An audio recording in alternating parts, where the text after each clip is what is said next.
my earlier days, I did panto, and I had a panto dame who was really lovely, and she had this moment where the panto dame comes out with a big tray of sweets and starts throwing sweets to the kids. Yeah. And you get a bit mischievous in cast, so I sometimes would find little pranks to play, and one of the things I did was I'd put funny things on the bottom of the tray, like little photos of us. Lovely. So I was going to make this person laugh, so one time I just put a photo on the bottom of the tray and covered it all up with sweets, and when she came out to throw the sweets, the photo was revealed, and it was a photo of me with one of the candy canes up my bum.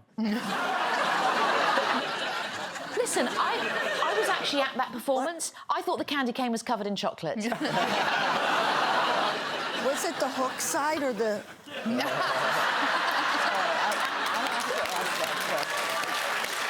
Because I don't understand. No.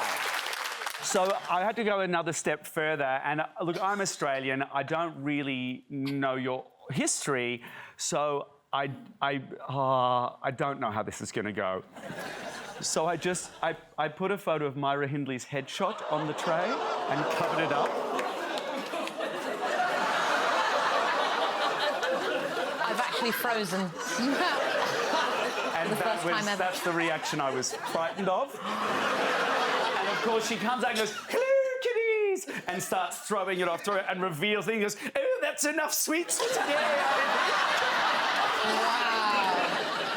So the mention of the MH words, that's a wrong gong, which is very bad, but also very good because you get extra points. So, I am Moroccan. Yeah. When we used to go as kids, we used to have these summer friends and we'd only see them when we went on holiday to Morocco. Sure. And there was this one girl, all our other friends were like, "Oh, this girl's a bitch, like, she doesn't want to play with us, she won't share her toys." And I was like, "Oh, let me meet her and see, like, you lot might just be paranoid." And I met her and she was 100% bitch, innit? Not even diluted, bruv, 100%. Yeah. Oh. I got, like, sheep poo. Right. And I rolled it in sand. Right. And I said to her, "These are some chocolates, would you like some?" And then she ate them, and she was like, "Oh no." And then she was like, "They're really gritty." And I was like, "That's how they make them in England."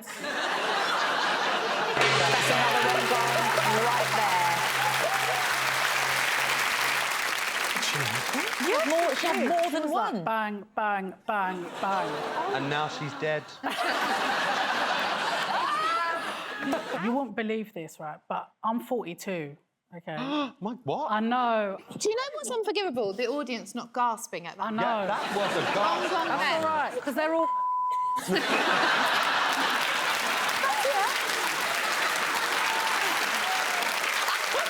Anyway, sorry for the digression. Come on. So when I was growing up, this kid who was a big bully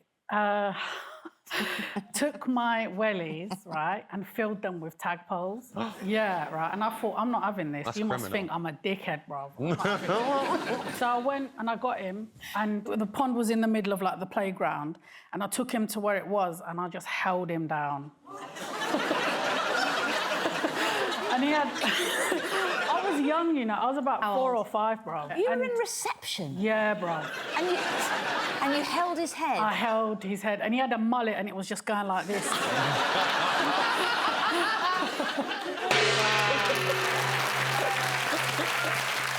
Can I just say, that's 2 people from her stories now that are now dead. It's that kind of show. It's a bit of fun. Like, they ripped me off of him. Yeah. I just remember them shouting and going, "She's gone crazy!" And then they called my mum, innit? And my mum was like, "Why, Fatiha, every day?" Just like... And then she went, "Let's go home and watch Dale Winton." Whatever you say, Fatia. Whatever you say, Fatia, is fine with us. Don't anger her, guys, yeah. It was a Sunday morning, yeah, and they started doing roadworks outside our house. It's a fucking Sunday, bruv. Go church. Why are you digging up the road? Innit? So then I got the eggs and I started whoosh, whoosh, whoosh from the window. I did tell them. Yeah, I told them to fucking stop. They wouldn't listen. Threw all the eggs at them, and then my mum was like, "Fatiha, now we have nothing to eat."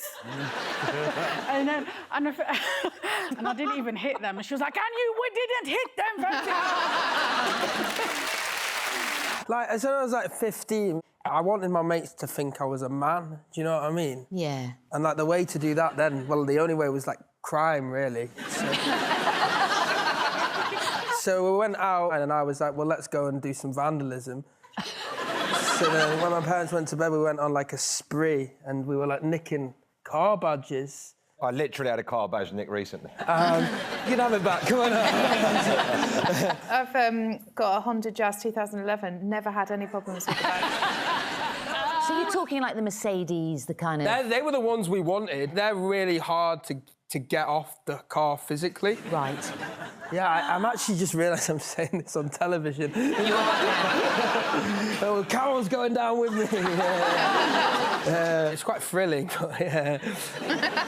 The ones like Saabs and VW ones, they just flip off. And then we were trying to get a Mercedes one, and then my mate ran across the car to Mercedes, so naturally the owner came out with a bat. Just to be clear, that's bat as in not the animal. That would be weird. And then he chased us. He was very unhappy about it. You could tell he was the sort of like a bloke that car was the only thing he had in his life. Do you know what I mean? Oh, no. No, don't feel sorry. He's a wanker. That was a bad thing, was it? So then he chased us, and we went in someone else's garden, and I hid all the badges and the screwdrivers in their pot. And then we got taken home by the police. Like, because we were in trouble, not because they fancied us. Yeah, hey, boys! Oh, I like a bad boy. Come on over. Yeah, no, it took us back home, and then weeks later, the people rang the police with all the badges and the evidence, and then we got in loads and loads of trouble.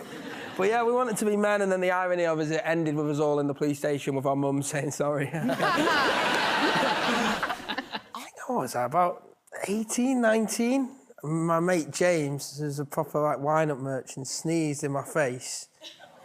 I know. It wasn't like bad, like it wasn't a bad sneeze, you know what I mean? But it was like just disrespectful. Yeah, awful. Yeah, not ideal. Yeah. Not what I wanted. No. It's bullshit. And then weeks later, we were getting a train, a busy train, and as the train pulled in, I felt the biggest sneeze coming on, and James was just stood in front of me, and I thought, time for my revenge. So I've gone to sneeze in his face, but unbeknownst to me, I had brewing the worst sneeze imaginable. It was like something from a cartoon. It's Ghostbusters. Yeah, it was it's Ghostbusters. A gunge just like hits his face.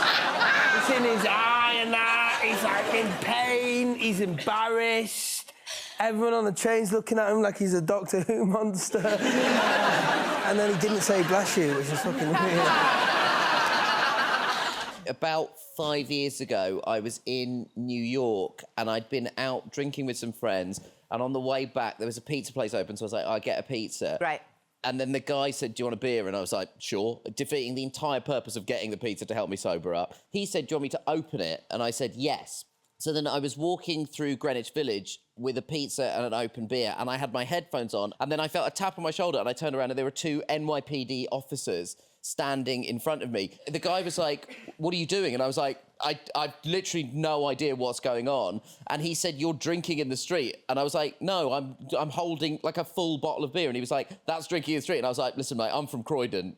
If I was drinking in the street, you'd know about it. Like, I've seen a man outside the Tiger in Croydon vomit into a box of chips and then keep eating them. That's being drunk in the street. And the guy was like, this is America, and you can't walk around holding just an open bottle of beer. And I was like, oh, this is a sort of problem of cultural translation, because in my country, we take that attitude to guns. So, like... Thank you. Let's be clear, I obviously didn't say. Like I said, I'm a Catholic, and I went out with someone who was not a Catholic when I was younger. And my family are very, like, don't swear in front of each other or ever say anything about sex. But when I went to his family's house, his dad kicked a football towards me, and it hit me in this sort of area, and his dad went, oh, right in the fanny. And I thought, right, this is a very common family. So, to try and impress them, they liked to play a swearing game every Christmas, where someone says the letter A, and then you go arsehole, and then B, bastard, and so on and so on. So I was waiting for my letter and I was determined to get something good. And I got the letter M and I went, munger. And then they went, oh, what's a munger? And I said, well, what I've heard is it's a man who digs up a dead body and then he jumps up and down on the dead body's tummy for sexual gratification. Ooh. And the whole family just went silent or were like awkwardly looking at the carpet. And then that night when we went to bed, my boyfriend's dad said, night, son, I'm away to jump up and down on your mother's stomach for a bit. And they never wanted to have me at events after that. And you only said the word, you didn't do the act. You could have gone for mince pie. It's Christmas. Our next-door neighbours had a rabbit, and we were looking after the rabbit for the weekend, and on about the Sunday night, I felt bad because we kept locking the rabbit in the cage. So I decided, I said, well, we should let the rabbit have its freedom. Totally. So I left the cage open, and when we came back in the morning, it had been killed by a fox, and I didn't know what to do. We thought about buying a new rabbit that looked like the same one, but in fact, I just made a little break into the actual cage, so it looked like the fox had broken in. And I never told my neighbour. I know what you mean, because one of my friends once asked me to look after her goldfish when she was away, and then I ended up sleeping with her brother. Oh.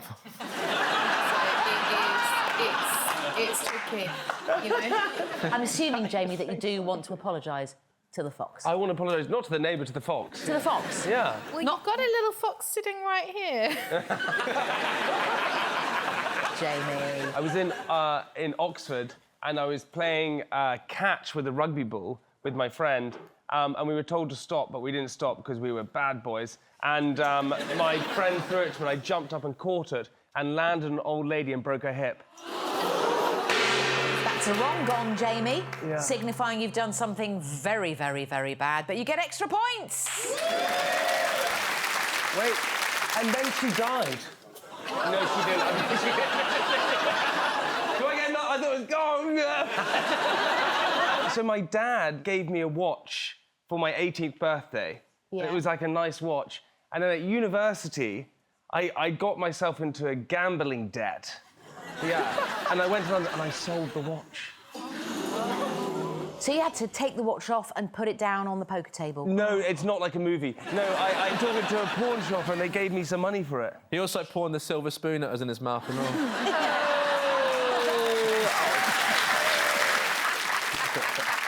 Lizo. Who's Lizo? The most famous kids news reporter in all the land. Hang on. Wow. John Craven. When's that? That was before Lizo. What, on Newsround? Yeah, John Craven's Newsround. It was called after him. Was this... Yeah, but listen, that was what, in the fucking 50s? No, Jordan. It was in the 70s/80s. I was minus 20 then. I'm sorry. Look. Nice bit of ageism there, which gains extra points. Well done. Look, it's one short and sweet. Lizo, for me, growing up, I'm seeing him on the news, yeah? And also, like, I guess there's something where, like, he's one of the only black guys on telly at that time. Yeah, Lizo, iconic, so yeah. And then I basically won this mad competition in geography when I was in year 9 and ended up at Downing Street. And I was getting interviewed by Lizo. As a kid, I was 14. I've gone, shit, that's fucking Lizo with the glasses. And I've gone over and he's asking me questions, you know, oh, are you happy that you won this competition at Downing Street? And then he passed and just looked around like this. Just not interested in what I'd said at all. Broke my little 14-year-old's heart. So, do you know what I did? I've waged war on him ever since. And every time someone in a fucking interview says, who do you hate? I say, Lizo. Lizo from Newsround. He's a bastard. So it's been covered in the press. Well, I'll remember that if I ever meet Lizo. Yeah. Craven is lovely, though. John Craven is an absolute... John Craven? Who is John Craven? He's an action hero, isn't he? I'm sorry, that's it. I can't do the show anymore. Sorry. Sorry, I'm out. Do you know John Craven? Yeah, I know who he is. I did Children in Need choir with John Craven. He cannot sing a note. He's a lovely man. John Craven. So I went on TV in Australia. Yeah. I was there promoting my show, and I just told a joke, like a little joke. I just said, I love Jesus. I love any man who can get nailed for 3 days straight and come back for more. And Christians lost their damn minds. And in 1 month, 40 articles were written about me, sort of queer comedian must apologise. Even I don't think I'm that fascinating, and I shout my own name when I come. It's a shame it's got 2 syllables. No, it's the full name. Yeah. Reuben Kaye. Reuben Kaye. Reuben Kaye, Yeah, then you get a runner. Reuben Kaye! Does nailed mean drunk, or does nailed... Oh, dear. Yes, it does. It's what your husband does to you every second Sunday. I was just a bit, at university, a bit useless, and I could never keep any sort of work. And one day I get the call, we're all dreading. It was my Saturday part-time job. Where are you? You're meant to be here 40 minutes ago. But luckily, the night before, my friend, drunk, had impaled his foot on a spike. Oh, so lucky. Yeah. So I sent the picture to my boss. Was your friend Caucasian? Yes. That's lucky. I just said to work, I'm in hospital. Oh, no. And I've impaled my foot on a spike. And I don't know if anyone's tried to phone in work sick with a sort of tummy bug. No, you do the tummy bug voice. Like I didn't know what the I've impaled my foot on a spike voice was. Just do the Love Island voice, mate. Tonight, I impaled my foot on a spike. Exactly. What did you do next weekend when you were in the shop? To be honest with you, I got sacked. I once went to Australia, and it's a really long flight, and the booze is free. So I got hammered, and I was so hungover and jet-lagged, and, like, I hadn't slept. So I got to this hotel I was staying in, and I, like, said my name to the receptionist, and obviously they were like, we've not got your name on file. And I think it was, like, 4 o'clock in the morning. I was like, please, this is definitely where I am. Like, you've got to, like, get me into this hotel. And eventually they go, oh, yeah, we've got an Ian on file. And I get into the room. Oh, no. And there was a laptop on the bed. Yeah, and I was like, fuck. And I was like, I need to get to bed so quick. But I know for a fact they're going to knock on the door. They're going to need that laptop. I'm just going to take it down to reception. Job done. So I pick up the laptop. I'm going to nip into the toilet. I open the door of the toilet, and there's a businessman in there. How do you know he's a businessman with his Because he's got a trousers full suit on. Oh. Have you ever seen suit trousers round someone's ankle? Yeah. Well, he went, get out! Well, I don't know if he was talking to me or, like, giving it a final push. No. And I panicked, so I don't know why, I went into the toilet. No. But I gave him the laptop. No. I then went downstairs. No. I went mental at the people at the reception, and they were like, just double-check my booking. I was wrong hotel. And I like to think there's a man in Australia telling a story about this, like, weird bellboy who heard him taking a particularly tricky shit and was like, that's a Netflix job. There was a show called Drunk History. Oh, yeah. Weirdly, because you have to get drunk, you have to go from a medical before you go. And I went to this, like, Harley Street, proper doctor, like, real posh. Did he have a cloche? He had a cloche. And then he said, pop your top off, and I'll be back in 2 seconds, and then just walked around the back of the curtain. And for some reason, in my mind, I heard pop your clothes off. So I took off all of my clothes. Lovely. I left my socks on them, because I'm not a monster. And he was just completely naked, just completely happy. And he comes around the back, around the curtain, and he sort of went, looked down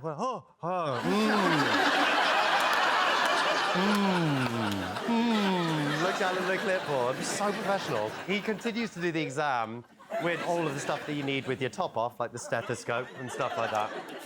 Nothing that needs the waist down.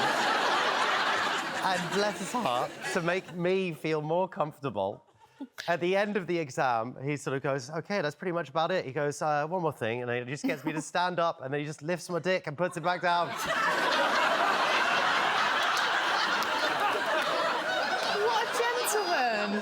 He just sort of goes, just like, yeah, just checking there's no one hiding behind it. I don't know.